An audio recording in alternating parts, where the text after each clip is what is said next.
ನಮಸ್ಕಾರ ಸ್ನೇಹಿತರೆ, ನಮ್ಮ ಅಶ್ವಿನಿ ಯೂಟ್ಯೂಬ್ ಚಾನಲ್ಗೆ ನಿಮ್ಮೆಲ್ಲರಿಗೂ ಹೃತ್ಪೂರ್ವಕ ಸ್ವಾಗತ.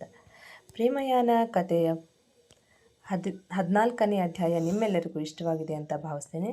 ಹಾಗಿದ್ರೆ ಬನ್ನಿ ಸ್ನೇಹಿತರೆ, 15ನೇ ಅಧ್ಯಾಯ ಶುರು ಮಾಡೋಣ. ಯಾಕೋ ಮಗ ಇಷ್ಟು ಬೇಗ ಬಂದುಬಿಟ್ಟೆ ಎಂದು ಕೇಳಿದ ಪ್ರಶಾಂತ್.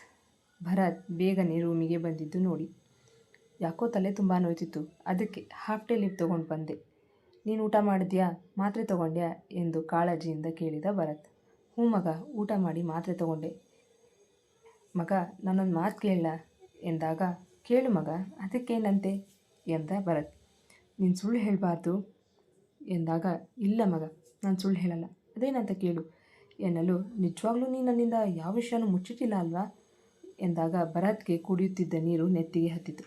ನಿಧಾನ ಮಗ, ಯಾಕಷ್ಟು ಅವಸರ ಎಂದು ಕೇಳಲು, ಮಗ, ನಾನು ಯಾವ ವಿಷಯನೂ ಮುಚ್ಚಿಟ್ಟಿಲ್ಲ ಎನ್ನಲು, ನನಗೆ ಯಾಕೋ ಹಾಗೆ ಅನ್ನಿಸ್ತಿಲ್ವಲ್ಲ ಎಂದು ಪ್ರಶಾಂತ್ ಅನುಮಾನದಿಂದ ಕೇಳಲು, ನಿಜ ಮಗ, ನಿನ್ನ ಹತ್ರ ಮುಚ್ಚಿಡುವಂಥದ್ದೇನಿಲ್ಲ ಅಂದಮೇಲೆ ನಾನು ಯಾಕೆ ಮುಚ್ಚಿಡಲಿ ಎಂದವ. ಸರಿ ಮಗ, ನನಗೆ ಯಾಕೋ ತುಂಬ ತಲೆನೋತಿದೆ, ನಾನು ಸ್ವಲ್ಪ ಹೊತ್ತು ಮಲಗ್ತೀನಿ ಎಂದು ಚಾಪೆ ಹಾಸಿ ಪ್ರಶಾಂತ್ಗೆ ಬೆನ್ನು ಹಾಕಿ ಮಲಗಿದ. ವಸುಮತಿಯವರು ಮನೆಗೆ ಬರುತ್ತಿದ್ದ ಹಾಗೆ ಅಳುತ್ತಾ ರೂಮ್ ಸೇರಿಬಿಟ್ಟರು. ಎಲ್ಲರಿಗೂ ವಸುಮತಿಯವರನ್ನು ನೋಡಿ ಬೇಸರವಾಯಿತು. ಆದರೆ ಯಾರೂ ಏನೂ ಮಾಡುವ ಪರಿಸ್ಥಿತಿಯಲ್ಲಿರಲಿಲ್ಲ.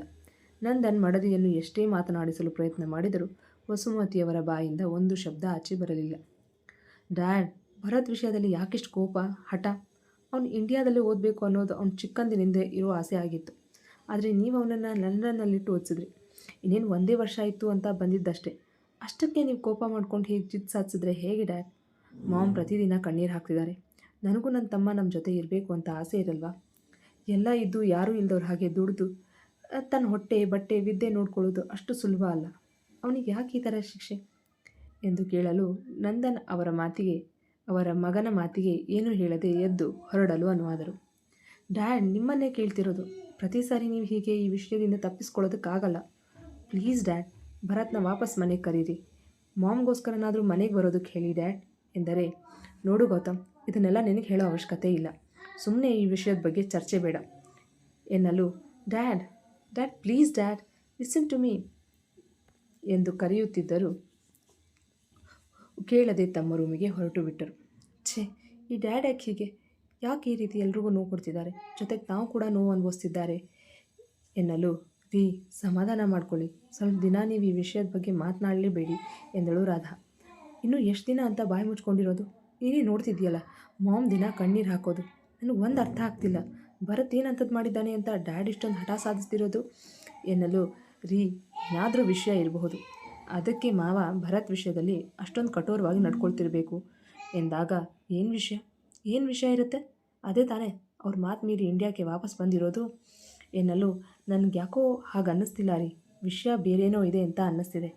ಇಷ್ಟೇ ವಿಷಯ ಆಗಿದ್ದರೆ ಅತ್ತೆ ರಿಕ್ವೆಸ್ಟ್ ಮಾಡ್ಕೊಂಡ ತಕ್ಷಣ ಭರತ್ ಮನೆಗೆ ಬರೋದಕ್ಕೆ ಹೇಳ್ತಿದ್ರು ಅಲ್ವಾ ಎನ್ನಲು, ಅದೇನೇ ಇರಲಿ ವಿಷಯ, ಅದನ್ನು ಎಲ್ಲರ ಮುಂದೆ ಹೇಳಿದರೆ ಸಮಾಧಾನ ಆಗಿರೋದಲ್ವ, ಅದು ಬಿಟ್ಟು ಏನಾದರೂ ಕೇಳಿದರೆ ಸಾಕು, ನಿಮಗೆ ಹೇಳೋ ಅವಶ್ಯಕತೆ ಇಲ್ಲ ಅಂತಾರೆ.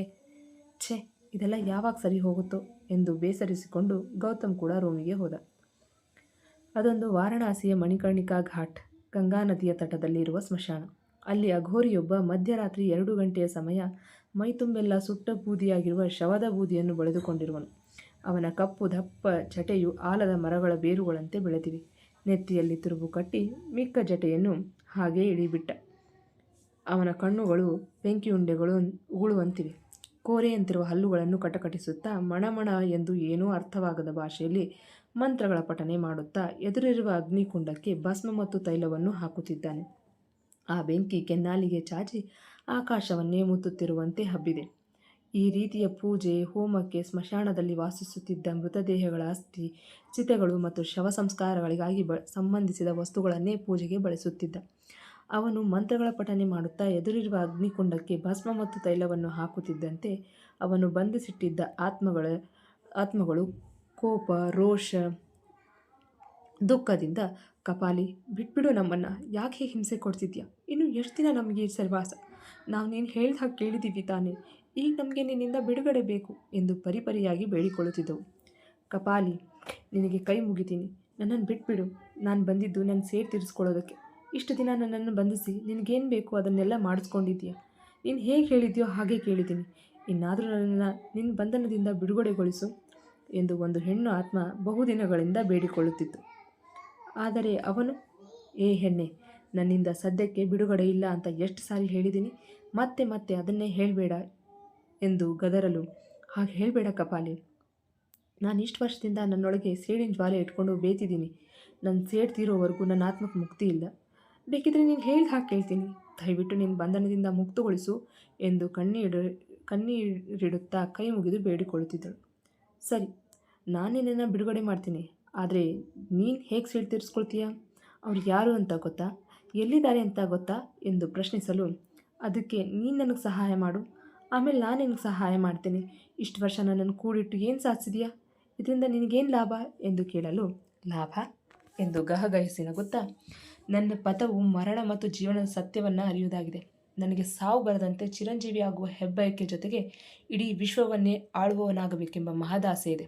ನನ್ನ ಆಸೆಗಳು ಈಡೇರೋವರೆಗೂ ನಾನು ಯಾವ ಆತ್ಮಗಳನ್ನು ಬಿಡುಗಡೆ ಮಾಡಲ್ಲ ಎಂದು ಕಡ್ಡಿ ತುಂಡಾದಾಗೆ ಹೇಳಿದ. ಸರಿ, ಆದರೆ ಇಷ್ಟು ವರ್ಷ ಬಂದಿಸಿದ್ದೆ ಅಲ್ವಾ, ಏನು ಸಾಸ್ತೆ? ನಿನ್ನ ಆಸೆ ನೆರವೇರ್ತಾ ಎಂದು ಕೇಳಲು, ಮೂರ್ಖ ಹೆಣ್ಣೆ, ನನ್ನ ಆಸೆ ಆಕಾಂಕ್ಷೆಗಳು ಈಡೇರೋದಕ್ಕೆ ಯುಗಗಳೇ ಬೇಕು. ಅಷ್ಟು ಸುಲಭವಾಗಿ ಸಾಧಿಸೋದಕ್ಕೆ ಸಾಧ್ಯ ಇಲ್ಲ ಎಂದನು. ಹಾಗಿದ್ಮೇಲೆ ನಮ್ಮನ್ನಿಟ್ಕೊಂಡು ಏನು ಮಾಡಿದೆ ಎಂದು ಕೇಳಲು, ನನ್ನ ತಪಸ್ಸು, ಹೋಮಕ್ಕೆ, ನನ್ನ ಸಿದ್ಧಿ ಸಾಧನೆಗೆ ಯಾವುದೇ ಅಡ್ಡಿ ಆತಂಕ ಬರಬಾರ್ದು. ಹಾಗೆ ನಾನು ಹೇಳಿದ ಕೆಲಸಗಳನ್ನು ಮಾಡಲಿ ಅನ್ನೋ ಉದ್ದೇಶಕ್ಕೆ ನಿಮ್ಗಳನ್ನೆಲ್ಲ ಕಾಲುಗೆಟ್ಟಿದ್ದೆ ಎನ್ನಲು, ಒಟ್ಟಿನಲ್ಲಿ ನಿನ್ನ ಅಡಿಯಾಳಾಗಿರಬೇಕು. ಕಪಾಲಿ, ನನ್ನನ್ನು ಈಗ ಬಿಡುಗಡೆ ಮಾಡು. ನನ್ನ ಸೇಡು ತೀರಿಸ್ಕೊಂಡು ನಂತರ ನಾನು ಮತ್ತೆ ನಿನ್ನ ಹತ್ರನೇ ವಾಪಸ್ ಬರ್ತೀನಿ ಎಂದು ಬೇಡಿಕೊಳ್ಳಲು, ಸದ್ಯಕ್ಕೆ ನಿನಗೆ ಬಿಡುಗಡೆ ಇಲ್ಲ. ಯಾಕೆಂದರೆ ಇನ್ನೊಂದು 2 ಮಾಸಗಳಲ್ಲಿ ಒಂದು ದೊಡ್ಡ ಮಂಡಲ ಪೂಜೆ ಮಾಡ್ತೀನಿ. ಅದರಿಂದ ಒಂದು ಶಕ್ತಿ ಆಚೆ ಬರುತ್ತೆ. ಅದನ್ನು ನಾನು ತೆಗೆದುಕೊಳ್ಬೇಕು. ಅಲ್ಲಿವರೆಗೂ ನಿನಗೆ ನನ್ನಿಂದ ಬಿಡುಗಡೆ ಇಲ್ಲ ಎಂದನು ಕಪಾಲಿ. ರಾಜಾರಾಮ್, ನನ್ನ ಮನಸ್ಸಿನಲ್ಲಿ ತುಂಬ ದಿನದಿಂದ ಒಂದು ವಿಚಾರ ಓಡ್ತಿದೆ. ಅದನ್ನು ನಿನ್ನ ಹತ್ರ ಹೇಳಬೇಕು ಅಂತ ತುಂಬ ದಿನದಿಂದ ಕಾಯ್ತಿದ್ದೆ ಎನ್ನಲು, ಏನು ವಿಷಯ ಗಿರಿ ಎಂದು ಕೇಳಿದರು ರಾಜಾರಾಮ್. ಅದು ನನ್ನ ಮಗ ಫಾರಿನಿಂದ MBA ಮುಗಿಸ್ಕೊಂಡು ನೆನ್ನೆ ತಾನೇ ಇಂಡಿಯಾಕ್ಕೆ ಬಂದಿದ್ದಾನೆ. ನಾವೀಗ ಬಿಸ್ನೆಸ್ ಪಾರ್ಟ್ನರ್ ಆದ ಹಾಗೆ ಸಂಬಂಧಿಕರು ಯಾಕಾಗಬಾರ್ದು ಎನ್ನಲು, ನೀನೇನು ಹೇಳಬೇಕಂತಿದ್ಯೋ ಅದನ್ನು ನೇರವಾಗೇ ಹೇಳು ಎಂದಾಗ, ಸರಿ, ನೇರವಾಗೇ ಕೇಳ್ತೀನಿ, ನಾವು ಯಾಕೆ ಬೀಗರಾಗಬಾರ್ದು ಎಂದನು ಗಿರೀಶ್. ನನ್ನ ಮಗ ಮೊನ್ನೆ ಸಕ್ಸಸ್ ಪಾರ್ಟಿಯಲ್ಲಿ ತೆಗೆದಿದ್ದ ಫೋಟೋಗಳನ್ನು ನೋಡ್ತಿರ್ಬೇಕಾದ್ರೆ ಅದರಲ್ಲಿ ನಿನ್ನ ಮಗಳ ಫೋಟೋ ನೋಡಿ ತುಂಬ ಮೆಚ್ಕೊಂಡ. ಅದಕ್ಕೆ ಎಂದು ಮುಂದೆ ಹೇಳದೆ ರಾಗ ಎಳೆಯುತ್ತಿದ್ದವರನ್ನು ನೋಡಿದೆ ರಾಜಾರಾಮ್.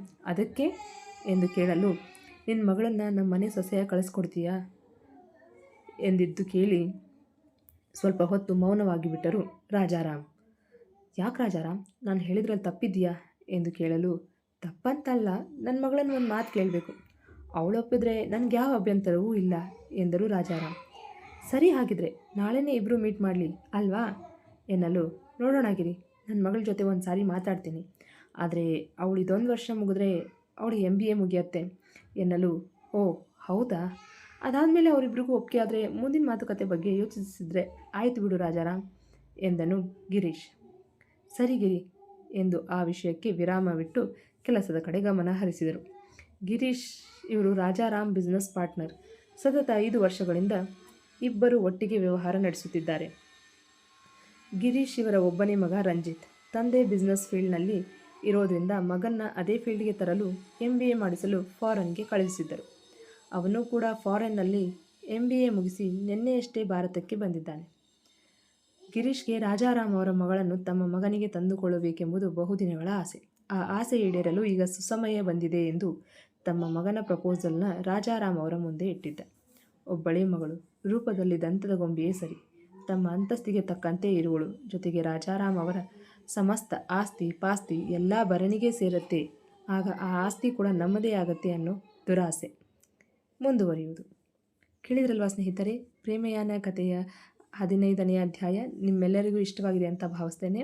ದಯವಿಟ್ಟು ಕತೆ ಇಷ್ಟವಾಗಿದ್ದರೆ ಲೈಕ್ ಮಾಡಿ, ಕಮೆಂಟ್ ಮಾಡಿ, ಮತ್ತು ನಿಮ್ಮ ಪರಿಚಯಸ್ಥರಿಗೆಲ್ಲ ಶೇರ್ ಮಾಡಿ. ಹಾಗೆ ಇನ್ನೂ ಯಾರೆಲ್ಲ ನಮ್ಮ ಚಾನಲ್ನ ಸಬ್ಸ್ಕ್ರೈಬ್ ಮಾಡಿಲ್ವೋ ದಯವಿಟ್ಟು ಸಬ್ಸ್ಕ್ರೈಬ್ ಮಾಡಿಕೊಳ್ಳಿ. ಹಾಗೆ ಪಕ್ಕದಲ್ಲಿರುವ ಬೆಲ್ ಐಕಾನ್ ಒತ್ತೋದನ್ನು ಮರಿಬೇಡಿ. ಹಾಗೆ ಮುಂದಿನ ಸಂಚಿಕೆಯಲ್ಲಿ ಮತ್ತೆ ಸಿಗೋಣ. ಅಲ್ಲಿವರೆಗೂ ಧನ್ಯವಾದಗಳು.